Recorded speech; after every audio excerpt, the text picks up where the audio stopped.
Bonsoir, c'est toujours une grande joie de vous retrouver dans le cadre de notre émission Exhortation de minuit.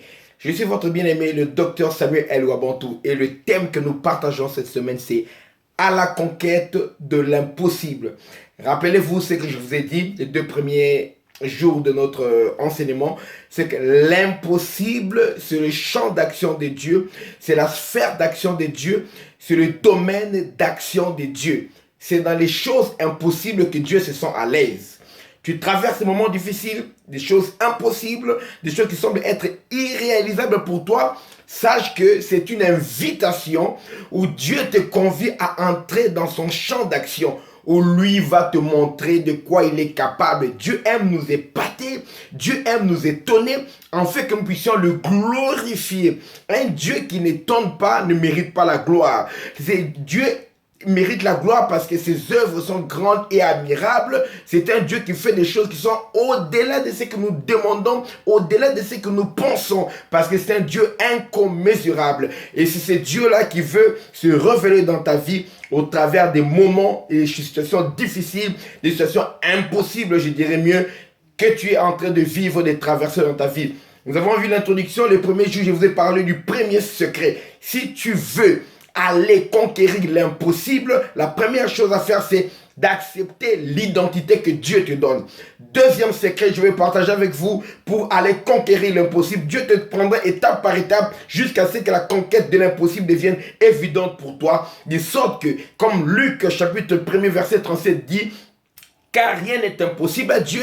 Et Marc fait écho de cela dans Marc 9, 23. Marc dit, car tout est possible à celui qui croit. Ce que Dieu veut, c'est quoi? Comme rien n'est impossible à lui, que pour toi, tout devienne possible, toi qui crois en lui. Alors, le deuxième secret, nous allons partager avec vous, c'est aujourd'hui, toujours dans l'épisode avec Gédéon, quand l'ange est venu lui parler pour lui changer son identité par ordre de Dieu. Gédéon qui était un poltron, il était peureux, en train de travailler, conditionné par l'attaque de l'ennemi, par la venue de l'ennemi. Et il travaillait par la peur, en sachant que l'ennemi peut surgir à n'importe quel moment et il sera obligé de fuir avec le froment. Écoutez, il y a des enfants de Dieu qui vivent dans des maisons qui ne sont pas les leurs, mais des maisons, des habitations qui leur sont imposées par l'ennemi. Là, il déclare quoi? Les enfants d'Israël habitaient dans les cavernes.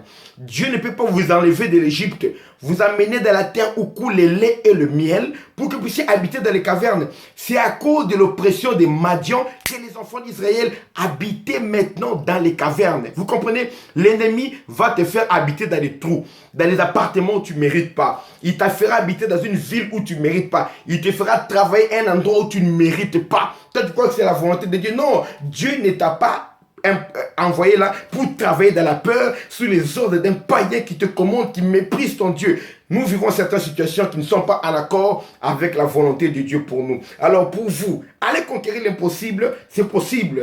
Je le dis bien, avec Dieu. Le deuxième secret, dans le livre des Juges, toujours le chapitre 6, le verset 12, Dieu vient parler pour dire à Gédéon, l'Éternel est avec toi, vaillant héros. Écoutez le discours de Gédéon à partir du verset 13. Gédéon lui dit, ah mon Seigneur, si l'Éternel est avec nous, pourquoi toutes ces choses ne sont-elles arrivées?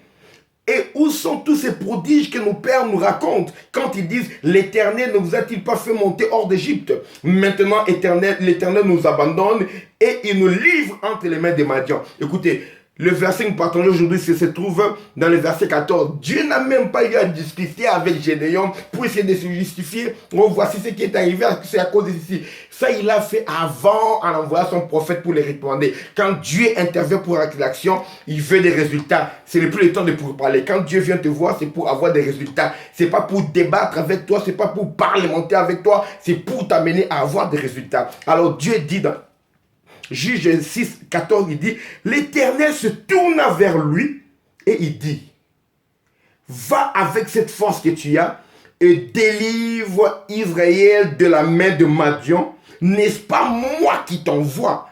Deuxième secret. Premièrement, accepte l'identité que Dieu te donne. Deuxième secret, accepte de faire ce que Dieu dit que tu peux faire. Accepte de faire ce que Dieu te demande de faire. S'il te dit que vous imposerez les mains aux malades, les malades seront guéris, accepte, même si contre la vie des médecins. S'il te dit qu'à mon nom vous chasserez les démons, accepte. Donc tu es celui que Dieu dit que tu es. Deux, Tu peux faire ce que Dieu dit que tu peux faire. Retiens ce deuxième secret. Commence à lire la Bible. Découvre ce que Dieu dit que tu peux faire. Commence à les appliquer. Et tu verras les situations impossibles s'échangera en possibilités. Que Dieu vous bénisse. Nous nous retrouvons demain à minuit heure de Paris pour partager une fois de plus la parole de Dieu en profondeur à la conquête de l'impossible. Les gens seront étonnés de constater le merveille de ta vie parce que tu es un Dieu étonnant. Tu mérites de vivre des choses étonnantes. Que Dieu vous bénisse et j'invite tout le monde bien sûr à retourner à la parole.